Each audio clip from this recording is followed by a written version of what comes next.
सब ओकरन के बॉल के साथ बेसबॉल खेल रहे हैं। ये कौन सा खेल हुआ? ओकरन के आने वाली पीढ़ी के साथ खेल रहे हैं और ओकरन वर्कआउट कर रहा है, कभी गार्डन में, कभी लड़की के ऊपर और कभी क्लासरूम में। और कोई वापस आया है, किसी विलन ने कम बैक किया है। तो हेलो दोस्तों, स्वागत है दान के एपिसोड नंबर 8 में। तो चलिए स्टार्ट करते हैं। एपिसोड की शुरुआत मोमो के घर से होती है, जहाँ सब खाना खा रहे होते हैं। यहाँ मोमो कहती है, मैंने तुम्हारे ऊपर वॉश टब गिराया, उसके लिए सॉरी, और तुम भी ओकरन से माफी मांगो उसका मजाक उड़ाने के लिए। लेकिन यहाँ आयरा को बहुत बड़ी गलतफहमी हो जाती है। उसको लगता है कि ओकरन एक डीमन है और मोमो एक डीमन किंग है। आयरा वहाँ से जाने लगती है और ओकरन से बोलती है, तुम डीमन होते हुए भी तुमने मेरी जान बचाई है। ओकरन कहता है, ऐसा कुछ नहीं, मेरी जगह कोई भी होता तो यही करता। फिर आयरा बोलती है, तुम्हारे अंदर इंसानियत है, मैं तुम्हें इस डीमन किंग यानी कि मोमो से आजाद करा के रहूंगी। और फिर वो वहाँ से चली जाती है। रास्ते में सोचती है कि मैं उसके तरफ क्यों खींची चली जा रही हूँ, वो तो एक डीमन है, फिर भी उसके तरफ क्यों खींची जा रही हूँ। इसके बाद देखते हैं कि टर्बो ग्रैनी और मोमो की ग्रैनी ओकरन के बॉल के साथ बेसबॉल खेलते हैं। टर्बो ग्रैनी कहती है, तुम मेरे बॉल को हिट नहीं कर पाओगी, और टर्बो ग्रैनी बॉल को फेंक देती है। मोमो की ग्रैनी बॉल को मिस कर देती है।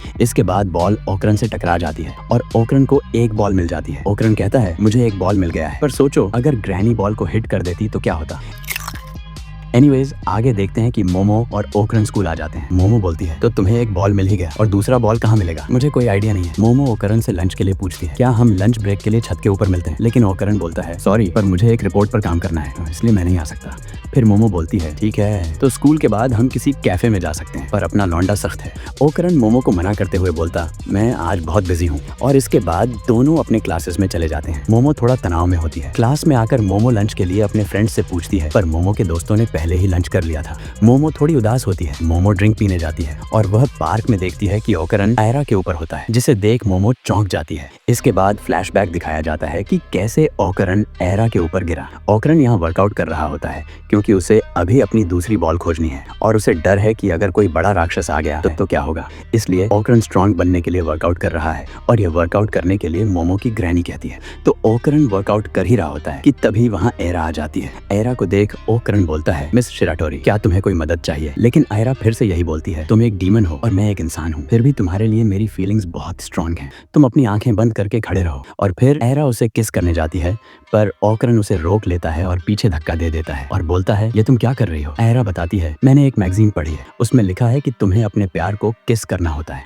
ओकरन पूछता है, किस तरह की मैगजीन? आयरा बताती है, ये मैगजीन मेरे डैड के कमरे में मिला था। ओकरन बोलता है, तुम्हें वो मैगजीन नहीं पढ़नी चाहिए थी। दोनों के बीच टकराव होने लगता है। आयरा को किस करना है पर ओकरन को किस नहीं करना है। ओकरन बोलता है, अपने आप पर काबू रखो। आयरा बोलती है, मुझे अभी इसमें कोई एक्सपीरियंस नहीं है। ओकरन बोलता है, बिल्कुल यही तो मैं भी कहना चाहता हूँ कि मेरा इसमें कोई एक्सपीरियंस नहीं है। तुमने जो रिश्ते के बारे में पढ़ा है वो सब गलत है। लेकिन आयरा कोई बात नहीं मानती। उसे लगता है कि किस करने से वो अपने प्यार को पा सकती है। फिर आयरा ओकरन को टांग लगाकर गिरा देती है और उसी टाइम मोमो उन दोनों को उस हालत में देख लेती है, जिसे देख मोमो गुस्से में क्लासरूम की ओर जाने लगती है। पर ओकरन बोलता है, जैसा तुमने देखा वैसा कुछ नहीं है। लेकिन मोमो कहती है, तुमने तो कहा था कि तुम एक रिपोर्ट बना रहे हो, पर नहीं, तुम तो उस बदचलन के साथ संबंध बना रहे थे। ओकरन बोलता है, मैं तुम्हें सब कुछ समझा सकता हूँ। लेकिन मोमो उसकी बात न सुनते हुए कहती है, मुझे तुम्हारा कोई बहाना नहीं सुनना है। क्या तुम रिपोर्ट के बारे में भी झूठ बोल रहे थे? ओकरन बोलता है, हाँ, पर मैं समझा सकता हूँ। लेकिन मोमो उसकी कोई बात नहीं सुनती है और क्लासरूम में चली जाती है। मोमो क्लासरूम में उदास होकर बैठ जाती है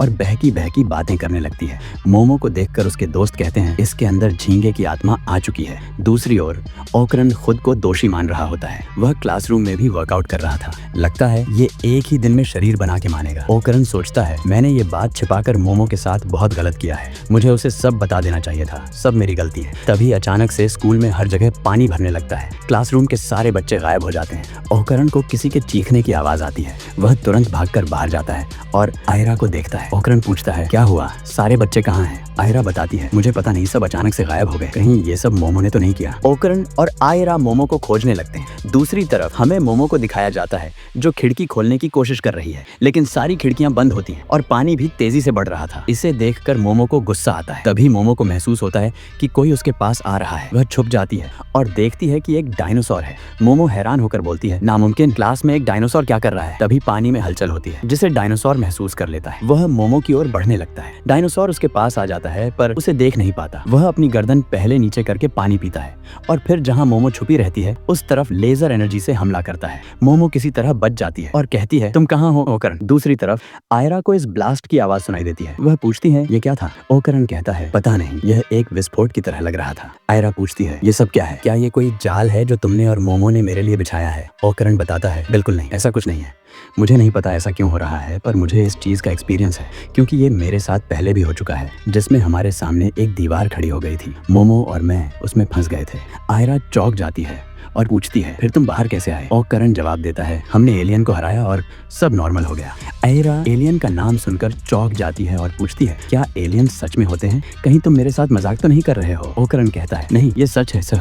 आयरा पूछती है तो एलियन हमें क्यों फंसा रहे हैं। ओकरन जवाब देता है अभी मुझे नहीं मालूम, लेकिन दोनों बार मोमो और मेरा उनसे संपर्क हुआ वो हमारे सेंसिटिव पार्ट्स के पीछे थे। तभी वहाँ पर एक बॉक्सर एलियन गाना गाते हुए आ जाता है और आयरा पर हमला करता है, लेकिन ओकरन उसे बचा लेता है। हमें फिर वही कूल ट्रांसफॉर्मेशन और ओकरन का एटीट्यूड देखने को मिलता है। ओकरन बोलता है लड़कियों को बचाना मेरा काम नहीं है, तुम साइड में हो जाओ बेब। आयरा ये सुनकर बोलती है बेब पर हमने तो अभी किस भी नहीं किया है, तो तुम मुझे बेब कैसे बोल सकते हो। ओकरन बोलता है अभी भी किस के बारे में ही बोल रही हो। फिर ओकरन उस एलियन पर हमला करने के लिए आगे बढ़ता है। तभी वहाँ पर और एलियन आ जाते हैं। वे ओकरन के ट्रांसफॉर्मेशन को तोड़ देते हैं। ये वही एलियन है जो हमें पहले एपिसोड में दिखाए गए थे। एलियन कहते हैं तुम्हें तुम्हारे ट्रू फॉर्म में देखकर अच्छा लगा मेल ह्यूमन। ओकरन उन्हें देखकर कहता है तुम फिर से। ओकरन आयरा से बोलता है तुम यहाँ से भाग जाओ, ये फीमेल्स पर एक्सपेरिमेंट करते हैं। पर आयरा उन्हें डराने की कोशिश करती है। वह क्रॉस सिंबल दिखाकर बोलती है उसे टच मत करो, छोड़ दो ओकरन को। लेकिन एलियन उसे अपनी पावर से पीछे धकेल देते हैं। यहाँ ओकरन ट्रांसफॉर्म होने की कोशिश करता है लेकिन नहीं हो पाता।